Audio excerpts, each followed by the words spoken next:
So I'm here today with Dean Gilbert, who is one of the designers for Torg Eternity.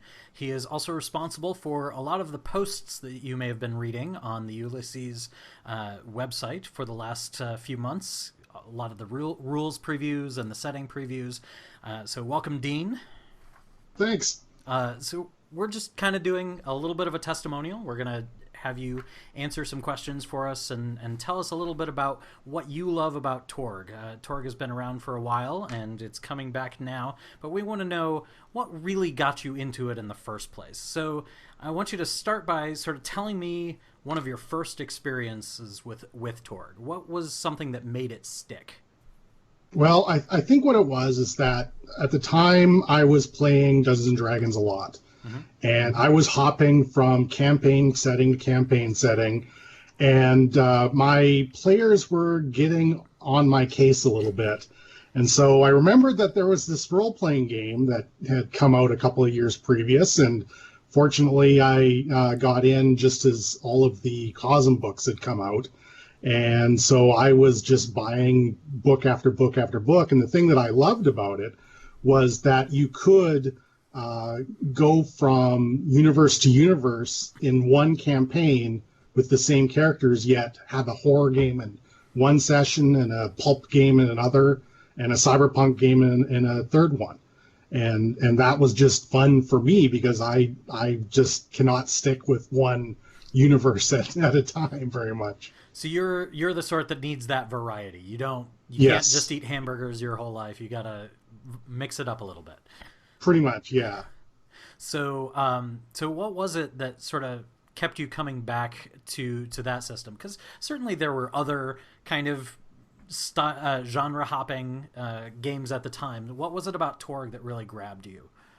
I think it was the drama deck because that blew my mind. It's a game mechanic that even now hardly any other role-playing games use.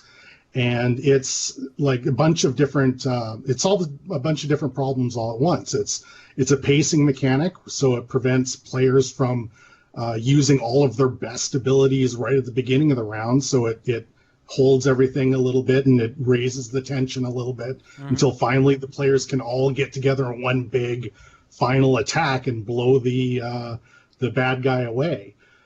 But it also gives the players some narrative control where they can choose whether or not to become a nemesis of one of the characters or have a romance subplot or that sort of thing. And that's something that really didn't come around again and probably about 15 years later. Yeah.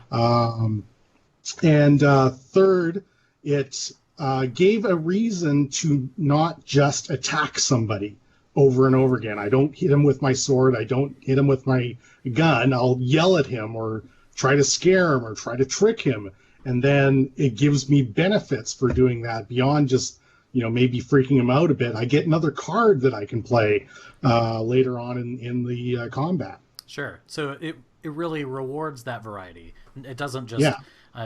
there's not just variety in the world, there's variety in the play. Yes. Excellent.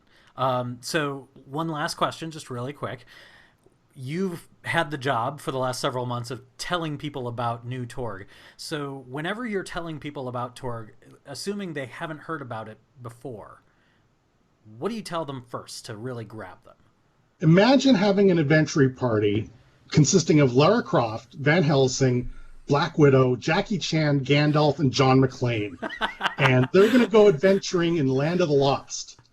Next week, they're going to go adventuring in Raiders of the Lost Ark, and then the following week, they're going to go into the Matrix.